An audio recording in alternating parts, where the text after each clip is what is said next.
The heart of the U.S. Navy today is the mighty supercarrier Gerald R. Ford, which has been sailing the seas for 4 years now.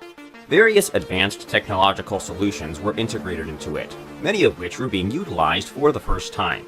In today's video, we are going to take a look at what kinds of problems faced this giant, as well as find out whether or not the engineers were able to solve them.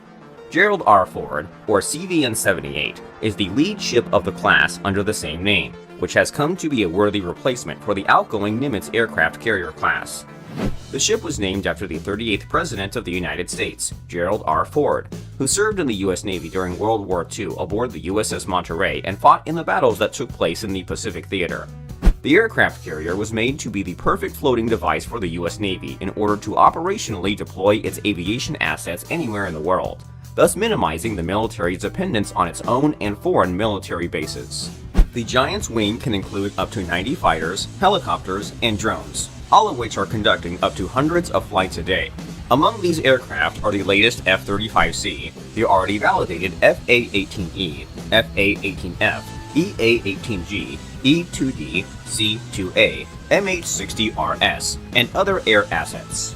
The Navy plans to increase the number of flights from an aircraft carrier in the future by 33% to 160 during normal peacetime and 220 in combat. In the fall of 2008, the Navy signed a $5.1 billion contract with Northrop Grumman to build a Gerald R. Ford-class multi-purpose nuclear-powered aircraft carrier. Although construction had already begun in 2005 under a $2.7 million contract at Newport News Shipbuilding in Newport News, Virginia. That same year, Northrop Grumman carried out a symbolic cutting of a 15-ton sheet of metal, which later became part of the CVN-78 hull. The keel of the ship was laid in 2009 by Ford's daughter, Susan Ford Bales, and by 2011 the aircraft carrier's design was already half finished. Just 1 year later, the ship's readiness was estimated at about 75%. And by the end of 2012, this figure had reached 90%. At that time, the engineers reported having completed 446 lifting works out of the total 500 planned. In the spring of 2013, the last lifting work was completed, which made it possible to bring the ship to 100% readiness as far as structural work was concerned. All that remained now was to expend about 757,000 liters of paint to coat its hull, install the shafts, and also set up and adjust the mooring equipment and radar antennas. In 2016, the aircraft carrier began having problems. The media reported that the ship did not pass a combat test, due to which its commissioning was delayed until 2017. The Department of Operations testing and evaluation within the DoD had stated that important systems in the Gerald R. Ford contained serious issues that could only be corrected by a redesign. The weaknesses of the ship, in their opinion, were the aircraft takeoff and landing system, air traffic control, as well as the CVN-78 self-defense system and delivery of weapons. Experts were especially worried about the electromagnetic catapult, which could malfunction after only 400 aircraft launches in a row as opposed to the planned 4,166 takeoffs. At the same time, the probability of the aero finisher's failure arose after the reception of only 25 aircraft in a row instead of 1,600. Despite these difficulties, the ship went to sea for the first time in 2017 in order to conduct sea trials, and that same year it entered into service with the U.S. Navy. 2019 marked Newport News Shipbuilding's first $15.2 billion contract for the construction of 2 U.S. Navy aircraft carriers in 3 decades. This historic contract was an important step towards the design and development of the next generation of aircraft carriers with enhanced performance and capabilities. Some military experts even regarded it as a defining moment for the history of U.S. nuclear-powered aircraft carriers. Shortly after problems with the CVN-78 air arrestor, General Atomics won a $12.5 million contract to repair the electromagnetic aircraft launch systems and a new AAG air arrestor for Gerald R. Ford-class aircraft carriers. In October of 2019, high-precision tests of the AAG air arrestor were successfully done, having completed more than 5,000 aircraft braking runs on ground test facilities and over 747 braking runs directly on board CVN-78 itself. Alongside the aero finishers, engineers also worked on correcting the operation of the EMALS electromagnetic catapult control systems. Because of this, there was a forced break in flights for 5 days during the tests on the ship.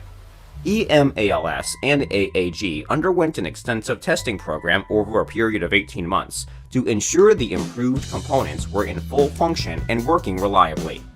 This resulted in over 8,000 successful aircraft launches and landings on board the aircraft carrier, with a 100% safety score being recorded. To make testing as fair as possible, flights were carried out both during the day and at night, under any given weather conditions. During the first 3 months, EMALS and AAG were tested for compatibility with FA-18E and FA-18F carrier-based fighters, E-2D AWACS aircraft, C-2A transport aircraft, EA-18G electronic warfare aircraft, and T-45C combat trainers as well.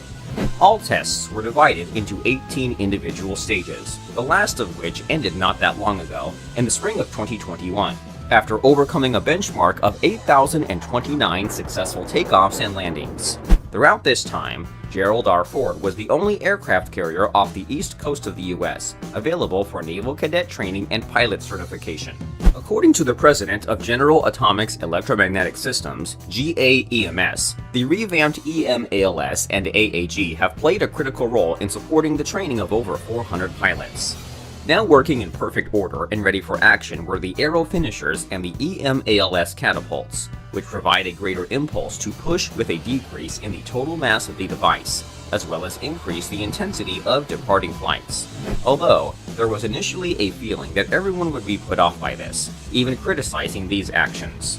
In the summer of 2021, the aircraft carrier was again subjected to perhaps one of the toughest tests that a warship can withstand. This time, the military tested it at full shock load, which determines how well the ship and its onboard systems can withstand a physical combat load. To this end, 40,000 pounds of explosives were detonated underwater near the US Navy aircraft carrier, all but 100 miles off the coast of Florida. And although the ship successfully withstood the explosion perfectly, it turned out to be so powerful that the US Geological Survey registered an earthquake in the test area with a magnitude of 3.9 on the Richter scale. Earlier, in April of 2021, Gerald R. Ford also successfully passed the Combat Systems Qualification Test, CSSQT. During this time, the ship was hit with rocket drones, towed unmanned aerial vehicles, TDU, simulated missiles, and remotely controlled high-speed maneuvering surface targets, HSMST. As a result, the majority of CVN-78's problems were eliminated, and attention smoothly shifted from what originated in 2018 to projections for 2022. The blame, among other things, was the sudden outbreak of the COVID-19 pandemic, which noticeably slowed down plans to improve the aircraft carrier systems.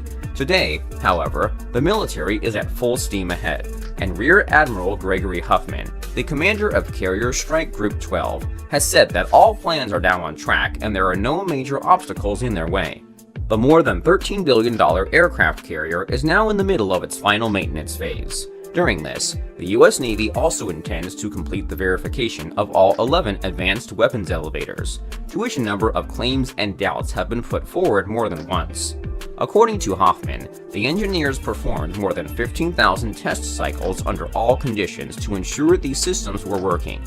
Gerald R. Ford has managed to overcome many fundamental problems, despite the regularly received criticism. More scrutiny, in fact, than has been received by any other existing aircraft carrier.